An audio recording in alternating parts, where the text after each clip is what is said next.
Hi everyone and welcome. I'm Diane and my passion is painting and creating nature-inspired watercolours in my studio, which are easy for you to do too. I share all my paintings with you on YouTube, and on our website dianeantone.com you can find free downloadable sketches for all the videos to help you make the most of your painting journey. And if you'd like a little bit more, we also have channel memberships with loads of perks for you to enjoy. So welcome on board. Click subscribe and turn on notifications, and let's learn to paint watercolour. Hi everyone, Diane here. Welcome to my studio. Glad you have decided to join me today. Before I start, I'm going to have a little bit of a rant because I couldn't decide what to paint today, and I've gone through lots of options and ideas and things. Anyway, so I picked up my iPad, and this is my studio. On the iPad. This is YouTube, and as you can see there are lots of videos here that I've made over the last, or how long have we been doing this? 3 years since the pandemic. I think we might be coming up to 4 years now. It seems kind of funny. It's like as if it's been forever, and also that it's been no time at all. The last 5 years have actually gone really, really fast. Anyway, so if you go to my studio, you'll find all of these. And when I go to YouTube, to home, I get things that they think I might want to watch and so on. And I've been disturbed at the moment by this because I just wanted to say this is very distracting, very, very distracting. And I'm struggling with this, and I'm sure a lot of you are too, because everything is so dramatic, and you see all these headlines and you think to yourself, oh my God, how can I live in this world? This is what I want, and this is what I get. My top hacks. Is this the best? The solution, the answer, the biggest watercolor lie. What is that exactly? You know, all of this, no one can hurt you. It doesn't matter whether the subject is Buddhism or painting. Everything is so hyper, chaotic to calm, behavioral activation. I mean, why can't everybody just say what they're doing? Like this person here, a few minutes of fun with a gel plate, gypsophila flowers and paper artsy paints. Why can't people say the truth? I'm getting absolutely fed up, sick to death, tired out by these kinds of headlines. And I mean, come on, Jordan, for goodness sake. Why are you allowing people to do this with your mind? I don't know. Look at it. Look at it.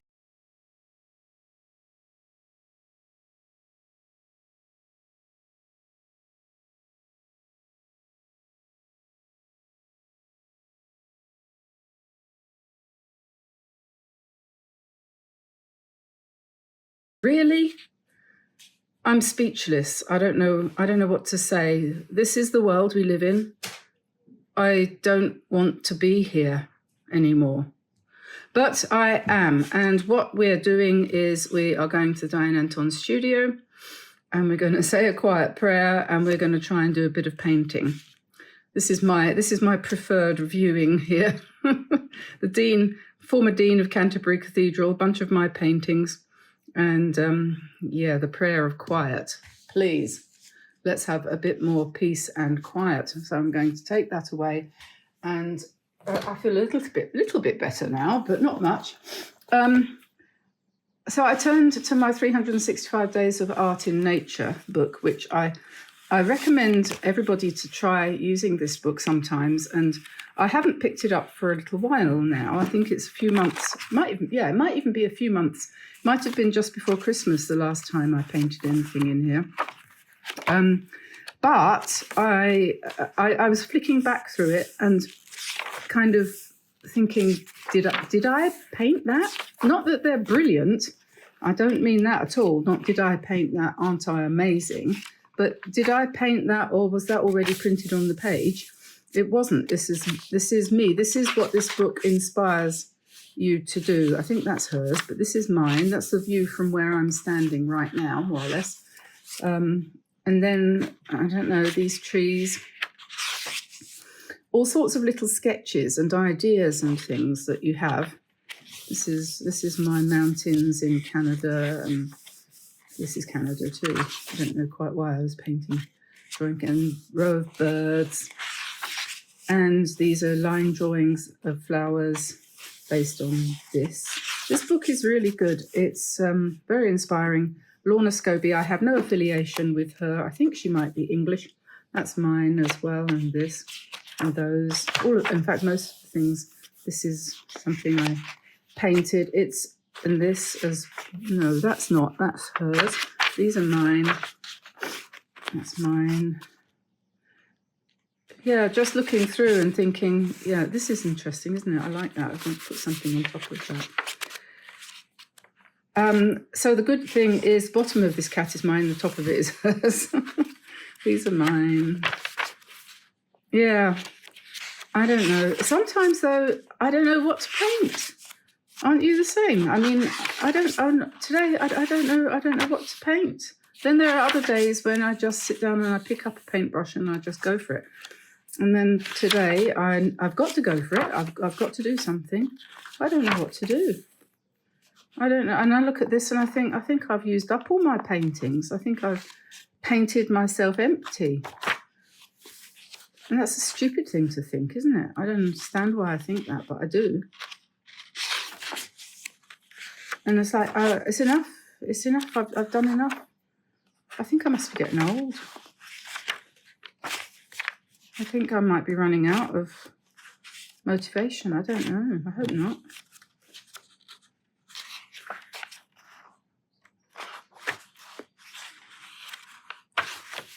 I don't know. Maybe I need a change of scene like this. I felt my lungs inflate with the onrush of scenery, air, mountains, trees, and people. I thought this is what it is to be happy. Maybe I need a change of scene. I'm going to go away for a couple of weeks in October, I hope, if things go according to plan. But I won't be going offline. We'll be still producing videos, so I won't get a break from that. I like these birds. That's hers. These are mine. Yeah, I don't know if you find this interesting, but anyway, I'm going to inflict it on you in any case. And if you see anything here that inspires you to pick up your paintbrush or your pen this morning, I don't know if that's mine or hers. I think that's mine because I can feel it add detail. Some of it's mine. It's funny that. It's funny not knowing, not remembering. I like that.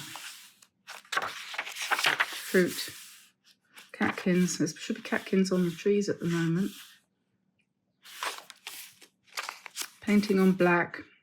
Bugs. Yeah, so the reason I'm going through this is, A, to try to get my mind a little bit freed up so I can think of something to paint. And secondly, because I know that sometimes people, when they watch these videos, they think, oh, I really like, that or that, for example. So you can stop the video and use what I've shown you as inspiration. I really quite like this, actually. That's Art Nouveau paint. That's this set. That's this set of Art Nouveau, to which I've added some of the metallic colours from the big set, from the ordinary 48 set. And those are nice and delicate, these colours. And that's, I think, the ordinary Kuretake paints. And that's markers. That's a pencil.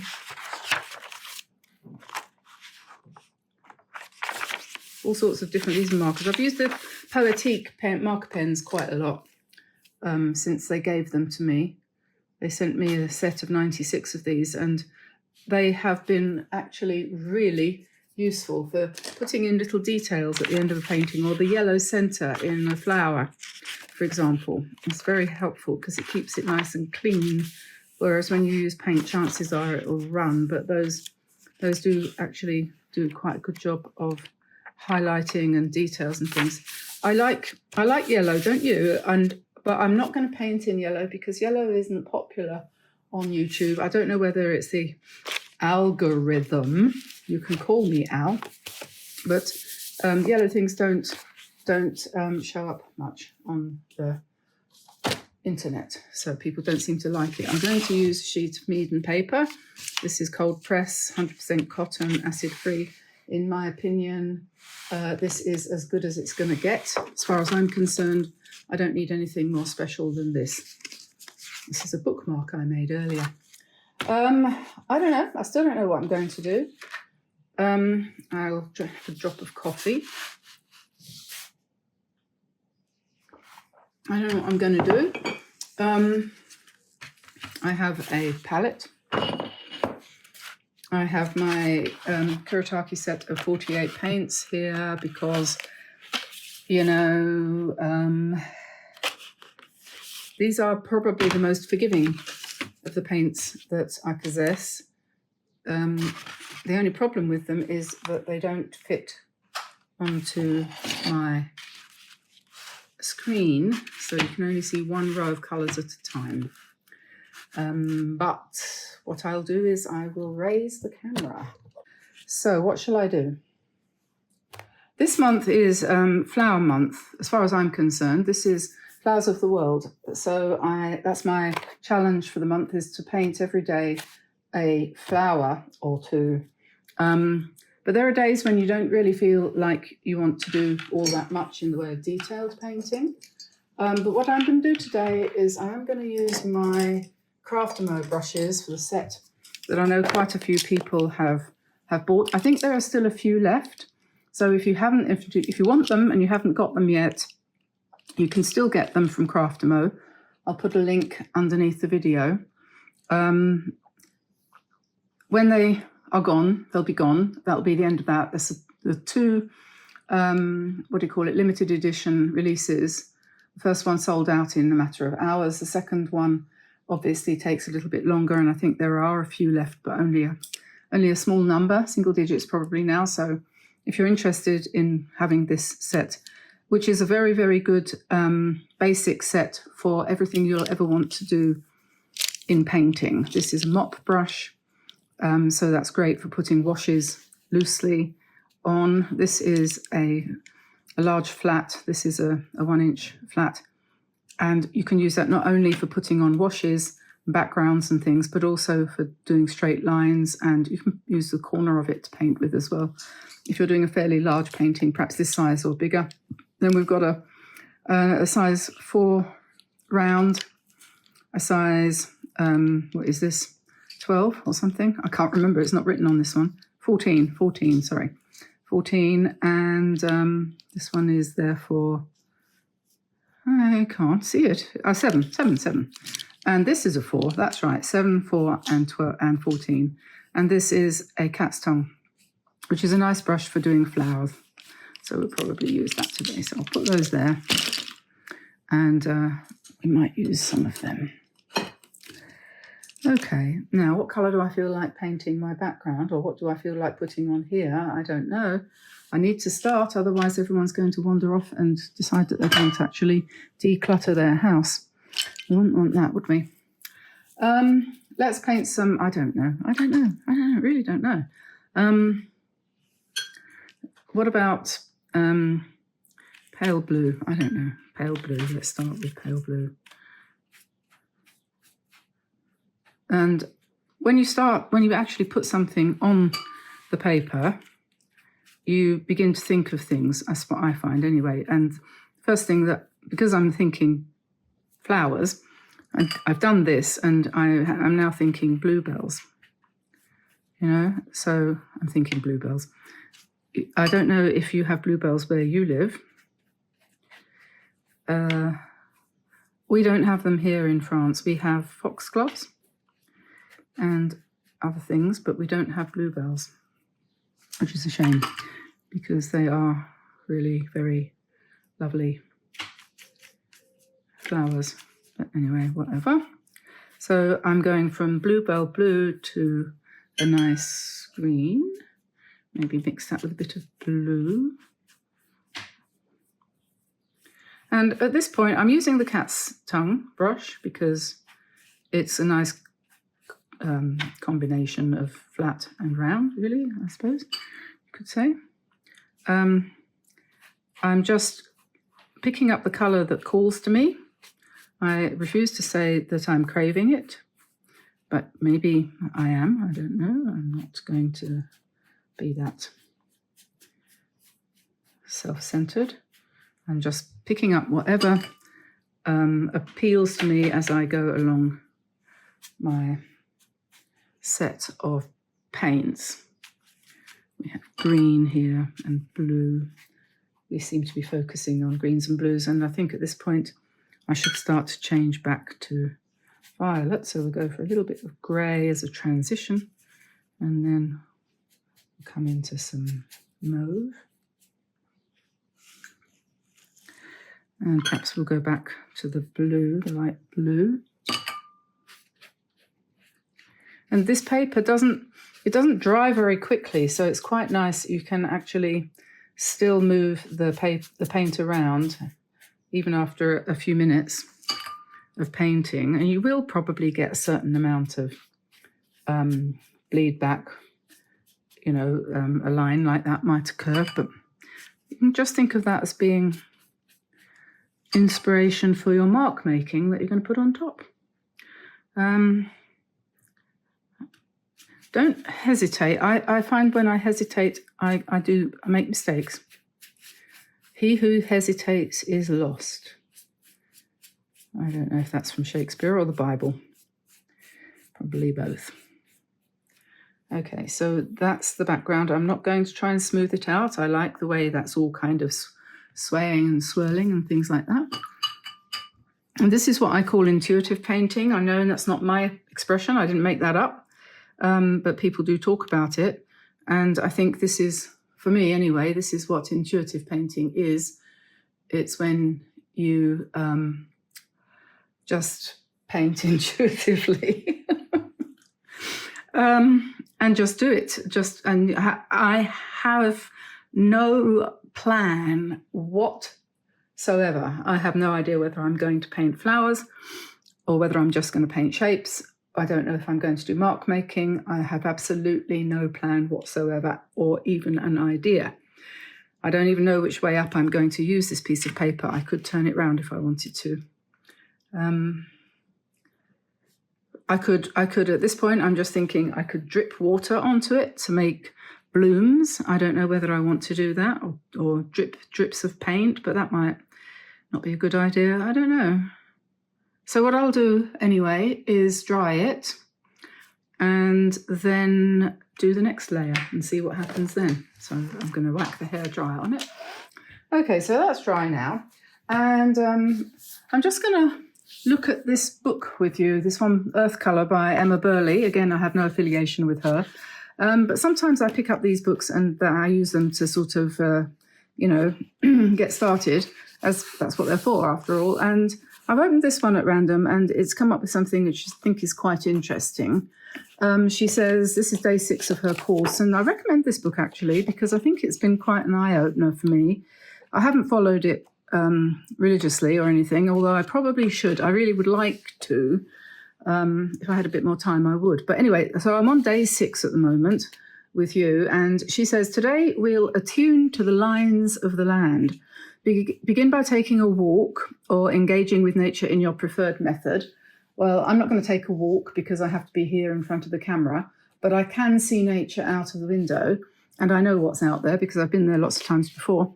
Think of yourself as a paintbrush, creating a line across the landscape as you move. Notice the trails already traced across the earth, both close by and far away, natural and human-made, formed from animal tracks, hedges, ditches and pathways. We've got lots of tracks across our fields because the dogs always go in the same place, so they make these lines, and the sheep do too. So that's definitely something I can relate to. Follow the curves and grooves, blah, blah, blah. How does your path intersect or echo the lines already visible? Well, if you've got any sense, you walk along those ones that are already there because the grass is not so long in those places. What about the lines growing all up, around and across your path? See how the tangle of weeds forms an ornamental design of interlacing lines. Observe the bold strokes painted by tree limbs silhouetted against the sky. We still do have some trees and their limbs are indeed silhouetted against the sky, which is blue today. At last, it stopped raining for 5 minutes. We had to take down some of our trees, sadly, because of the storm, but they're still there. They look like lace. It's absolutely true. Note the delicate arabesques made by tiny plants trembling in the wind, rooted firmly as dancers. So she's done this, and that's what we're going to do. I've decided, after having seen that and read that, that's what I'm going to do. So I have got here a thinnish brush, my size 4 long-haired round brush, which is towards being a rigger. It's not a thin rigger, but it's of that ilk because the hairs are so long, longer than the average brush. The average brush of this size would have hairs about that long. These are longer. We're going to have a new set of brushes next year. Next year, that is to say 2025 or whatever it is, that you might be interested in. But for the time being, this is what we have. So let's pick up some paint. Doesn't matter what colour it is. And we're going to break into this with a line. And the thing to do is to think, first of all, sit down. Think what she said. Think about lines tracing a pattern across the paper. You might say to yourself at this point, if you've managed to stick with me until now, oh my God, she doesn't half ramble on. But sometimes you have to, and I'm not going to pretend that painting is easy or relaxing or straightforward or simple or something that you can just do.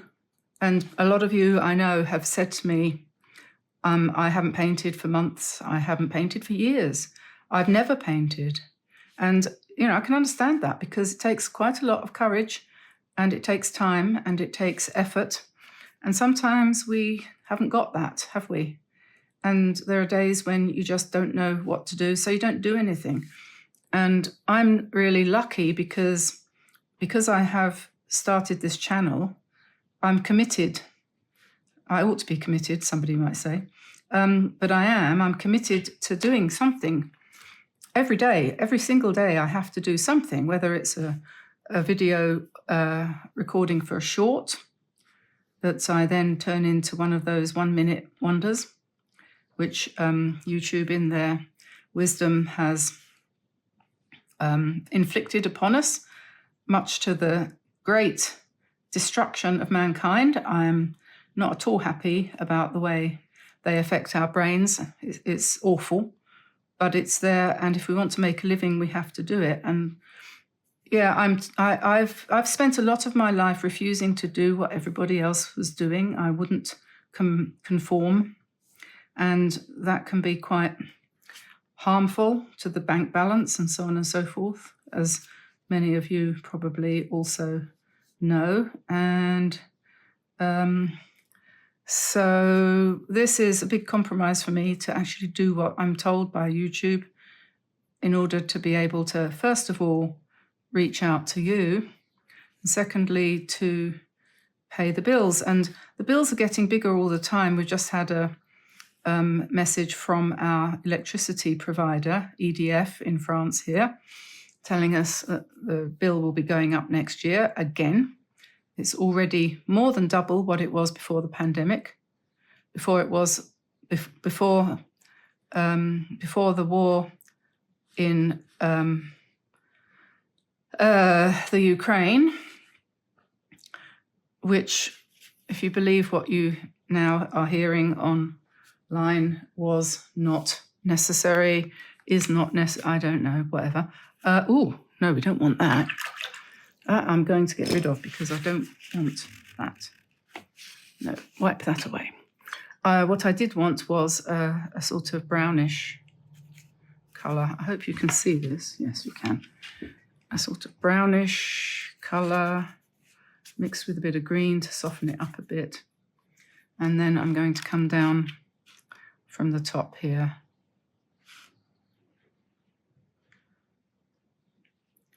Your painting will always be a reflection of you and what's inside your head. That's the thing. If you let it, and even if you don't want to let it, even if you think, oh, I'm going to I'm gonna paint like that person. You know, I'm going to do pictures like Paul Clark or Diane Antone. You won't, not unless you're I hope you won't, unless you are a trained copyist, which exist. Yeah, they have them in China, don't they? But we don't want to do that, do we? We want to paint our hearts, our own hearts. I saw a thing on a short last night from a girl saying, God never said follow your heart because the heart is deceitful. I said follow me. I think that's probably quite important to remember.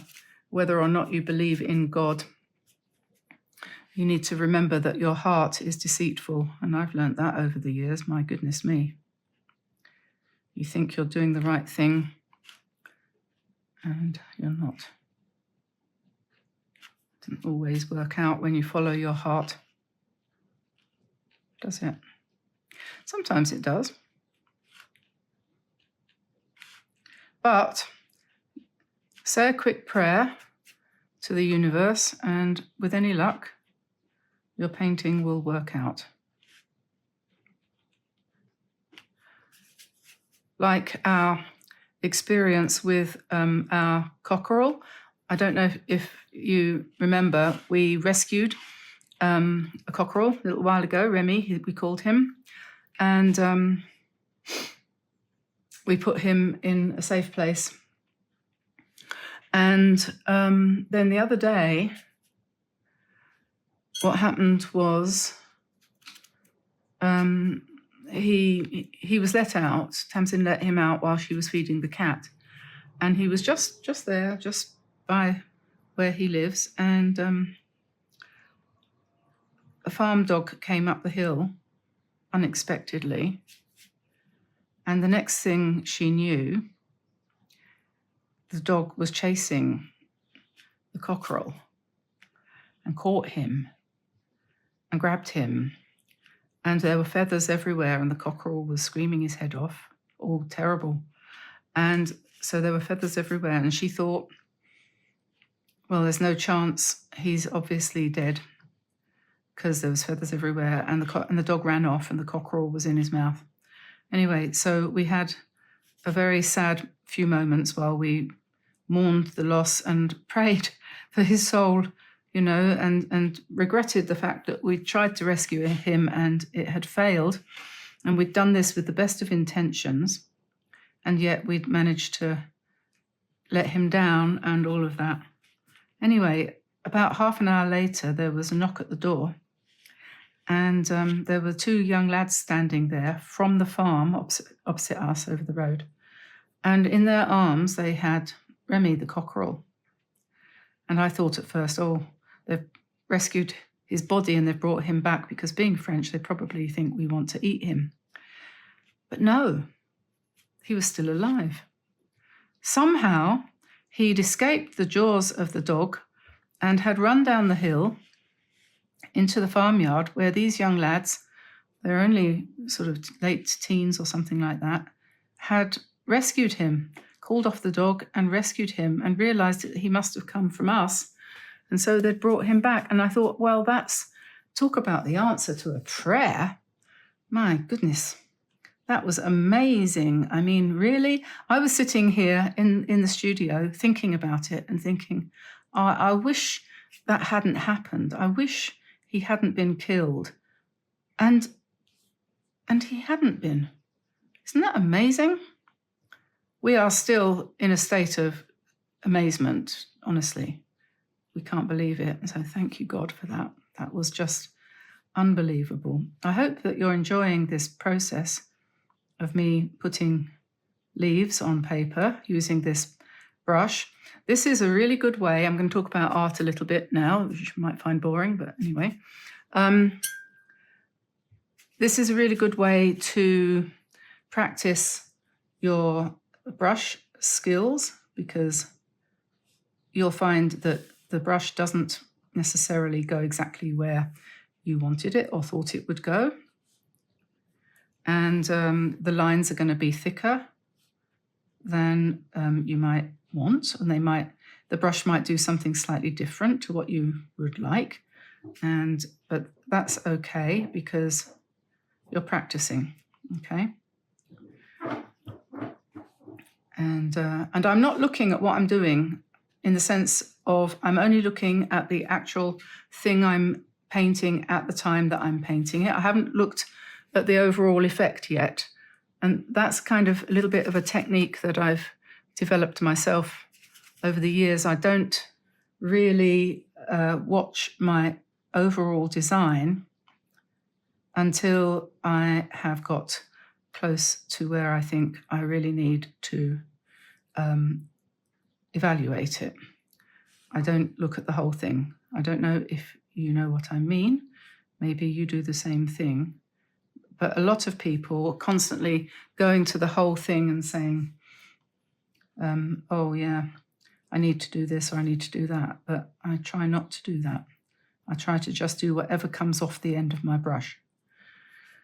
I think that's because I'm, now what's the word? I don't remember. There's a word for it now. There's words for everything, aren't there? If you find it difficult to actually visualize an image in your head, apparently some people can and some people can't. I can't.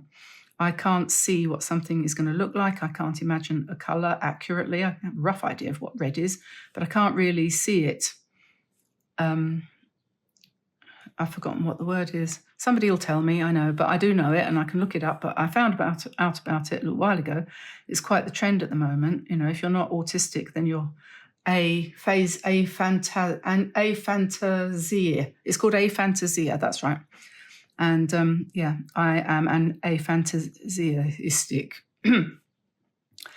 I think I am anyway. But that just means I'm not very good at visualizing things unless they are something I'm very familiar with.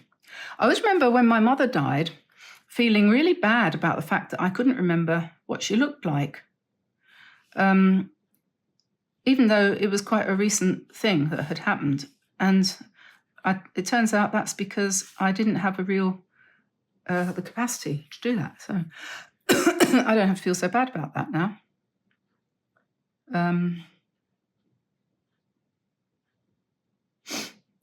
How many years? 53 years ago she died? Yeah.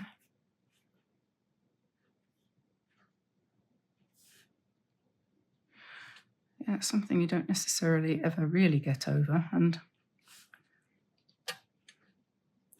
yeah, losing a parent when you're young, I'm sure there's lots of you out there who have had the same experience.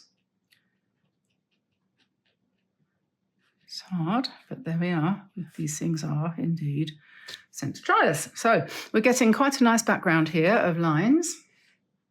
I'll come down from the top here, perhaps. Maybe do this one a little bit thicker. And see, we're practicing branches, aren't we? Of course, what we need with all these branches going on here, we need birds. So we will definitely be involving some birds here once we've got this background in place.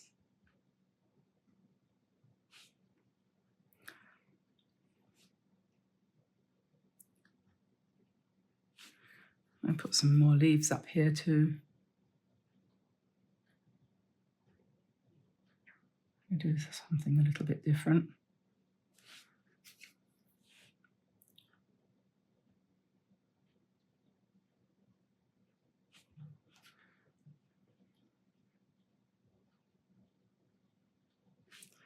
Just make it up, you know. Don't worry about copying nature. Nature doesn't mind if you do our own thing. I don't think, anyway.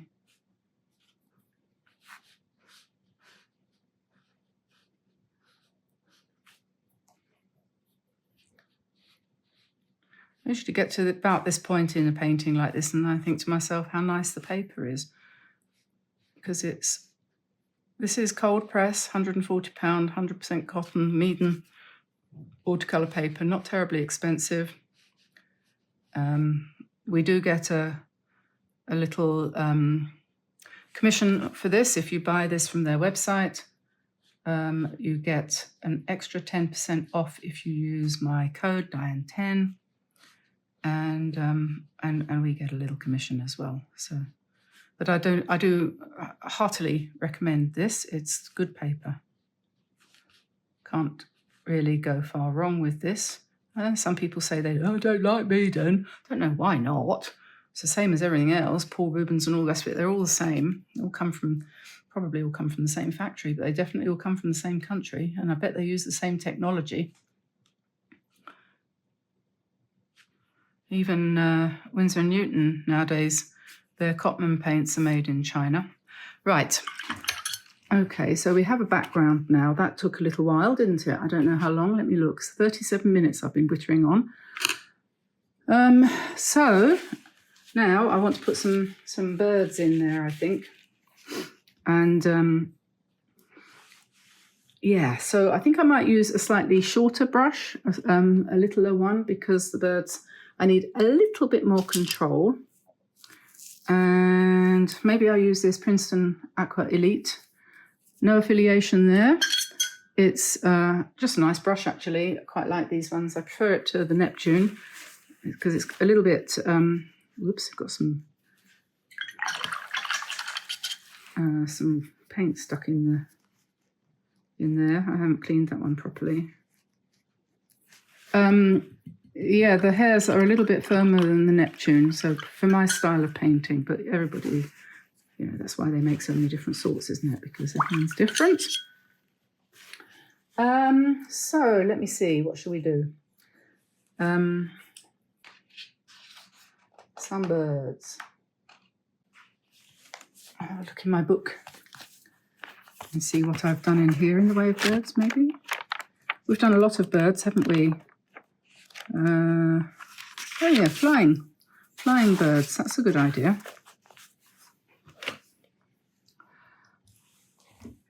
We could have in the distance some birds flying.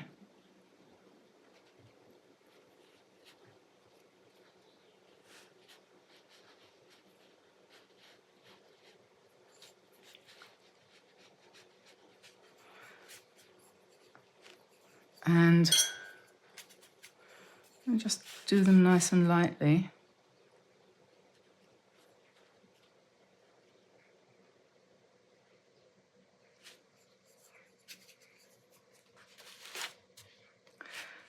And we can have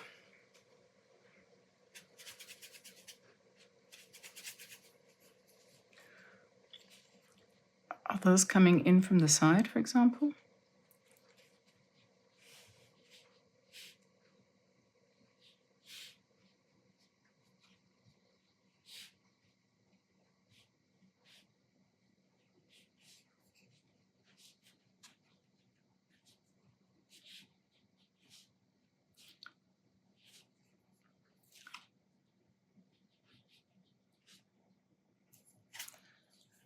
And maybe I want to put one up here.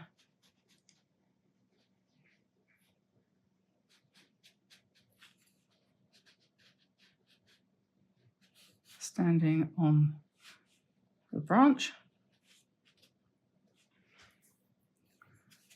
And another one here, perhaps.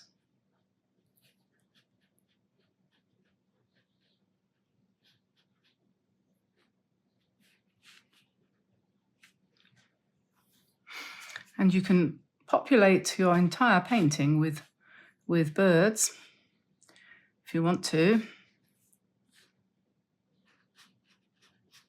They don't necessarily have to have something to stand on. They can just be standing in midair, or you can draw the bird and then you can put in another line, because this was all about lines, wasn't it? And just kind of develop it as you go along.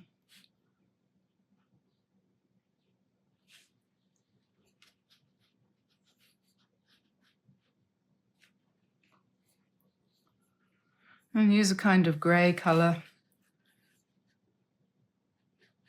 to do shadowy birds.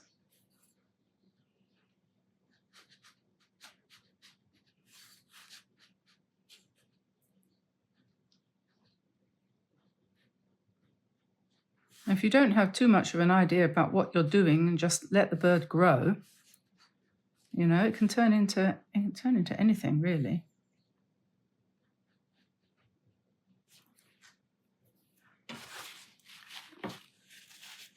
Maybe it doesn't work out very well, so just blot it out. That's one of the good things about this paper. You can lift it like that. So I'll wait for that to dry and then I'll correct that. They don't always work.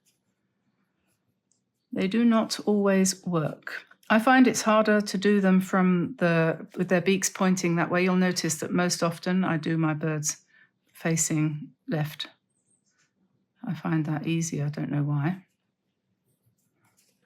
But I will practice the other way. Perhaps I'll do the body first, and I have the tail going down the back here, like that, and then just keep it really simple. Just put a little spiky bit for the beak. We'll call that a day. Little tiny birds. This one went a bit wrong, but we'll make him smaller, and we'll put his legs here like that, and a wing. The beak, often you make the beak too big. I think that's one of the things that happens. So let's have another one here.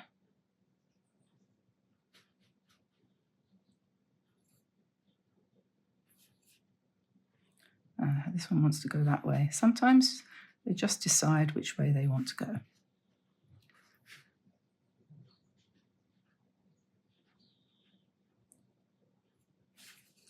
I'll put another line here for him to stand on, perhaps.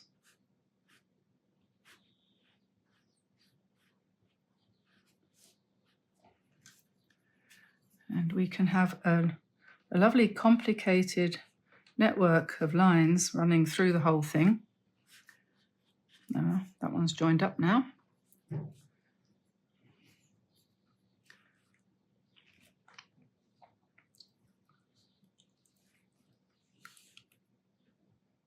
One up here, perhaps, in the distance. Maybe one here. Perhaps he's going to go off the side like that. This one I made a bit too dark, so I'm going to lift some of that colour out by making it wet and then dabbing it with a tissue. Just lighten it up a little bit.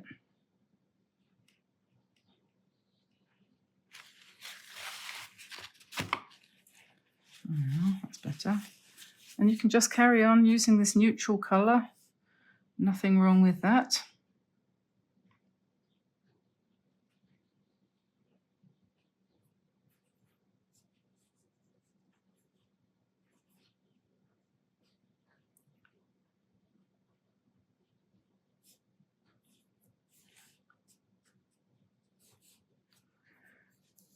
And we could, I suppose, there's lots of things you could do here. You could do more. You could change the colour. You could come in with something a bit warmer. For example, reddish colour, perhaps. I'm not sure how this is going to work, but we could do that.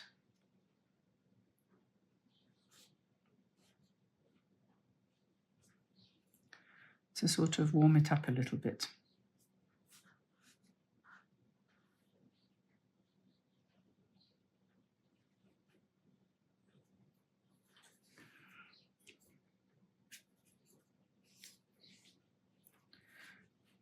We could, we don't really want to, well, you could do berries. You could, because it does, just because I'm painting in the spring, it doesn't mean to say that you might not see this in the spring. You might see this painting in the autumn. And that would be, therefore, appropriate to have berries, for example. So if we if we do this and we do a few and we think, oh, yes, actually, that's okay. But don't fall into the trap of doing 20 different things. If you've got some empty leaves over here, then you need to put some empty ones over here too.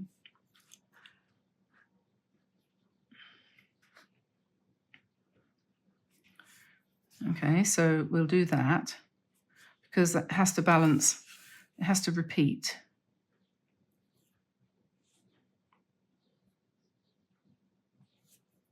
I'm so tired of seeing the same thing being done endlessly by people. You know, trying to be a little bit original and create something that's yours is not happening much.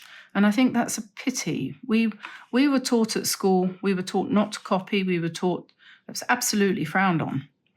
Copying from your neighbour was absolutely frowned on.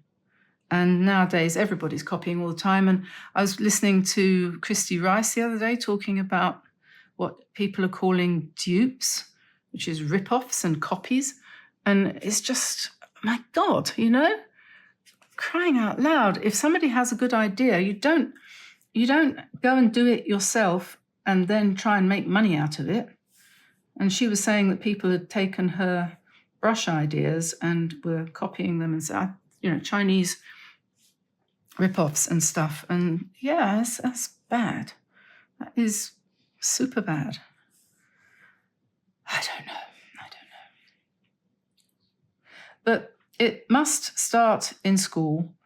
And I think the schools have lost control of what children want to learn, and they're letting them do their own thing. And their own thing is copying other things that they've seen. And you can see that nowhere more clearly than when you watch small children who are being put on TikTok or YouTube shorts and so on, and they are mimicking their parents, their movements, their actions, their words, everything. This is very sad, very sad, very sad. Children are growing up too soon, I think. As a teacher, we both, me and Tamsin, we used to run a tuition centre in England where we started it in 2004, and we taught English and maths to children who wanted a bit of help, or whose parents wanted them to have a bit of help because they were perhaps not doing terribly well at school. And over the years, while we were doing that, we did it until the pandemic, and the pandemic messed things up. We had to close it. We saw children's innocence vanishing in their eyes.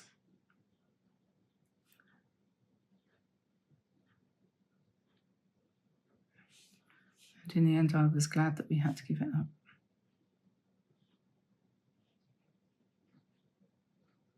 Too sad. We watch a lot of old movies, and it's interesting to see how the world has changed. You look at these old films with Cary Grant and what's his name? The one that we're watching at the moment, Alec Guinness. Yes, I like Alec Guinness. It's rather good.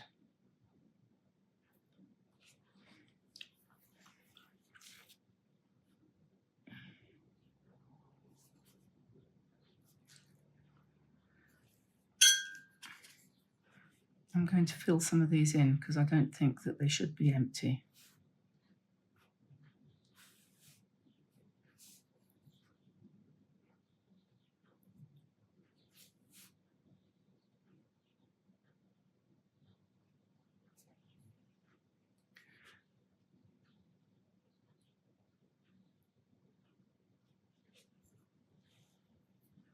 Maybe you've not heard of Alec Guinness. If you're American, maybe. Let's put a few solid ones up here.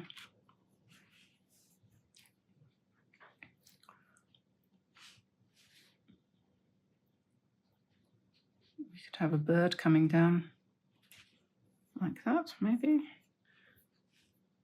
We could have another couple of birds flying.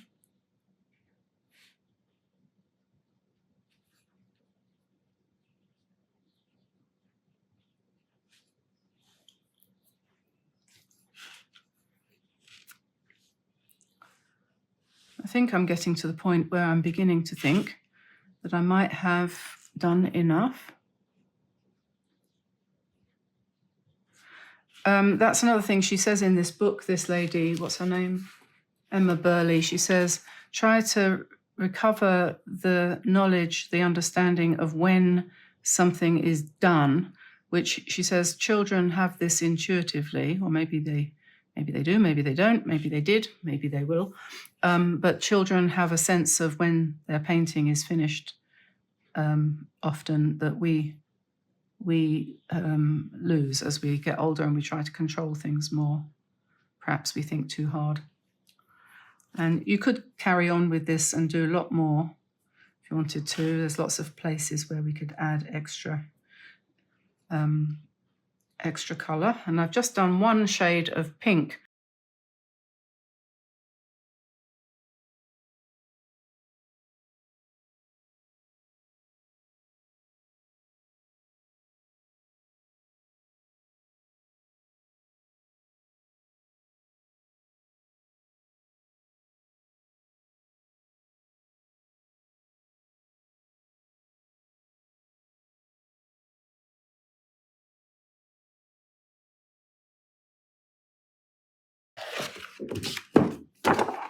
You could use lines. You could come in again with pen and do some doodling and some line work and stuff like that on this if you wanted to. But this would be a really nice background for all sorts of things if you want a background. But the main thing is, don't have to think of it as being something utilitarian that you're going to use for something. This has calmed me down and allowed me to fulfill the need to paint something without being traumatized by it failing. Just lifting out some of that too dark stuff there. Yeah, and we've had a little wander around my mind for good or bad.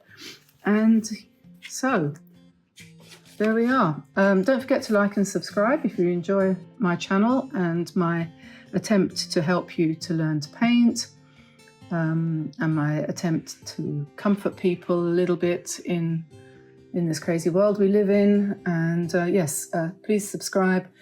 Turn on notifications though, otherwise you won't know when something new goes up.